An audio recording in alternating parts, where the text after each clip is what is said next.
With the Winter Olympics just around the corner, it's time to take a look at curling, that sport you've seen on TV but don't quite understand.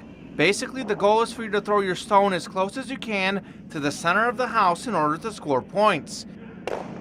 Curling is one of those sports where it doesn't matter if you're 50 or 20 or a man or a woman. It's just, I think the more practice you put in, the better you get. It's just, you have to have a really light touch and just have to stay very, very focused and practice like anything else. One of the biggest questions people ask is what's with the brooms and the sweeping? As you're sweeping the stone, it changes the friction on the ice. So you can change the speed by sweeping. You could also change the direction. Jason LaMarche started the sport after seeing it on TV and joined the Windy City Curling Club after moving to Naperville. The group competes every Sunday night at Seven Bridges Ice Arena. Greg Stewart is one of the original 6 founders and has helped give people a chance to curl locally since 2014. Our club kind of started as an idea in a car as a couple guys were driving out to Waltham Curling Club, which is in Triumph, Illinois. So we're just talking about how we really needed to get curling in the western suburbs, and from that it's grown into this. It's grown into a group of about 100 people, which has members of different age groups, genders, skills, and experience.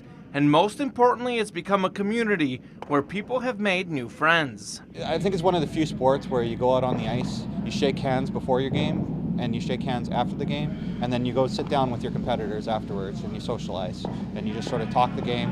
There's sort of a little tradition it's called broom stacking, where you go upstairs and the winning team will buy the losing team a beverage, and then the losing team will reciprocate afterwards. People like to compete, but I think it's also about getting together and having a good time.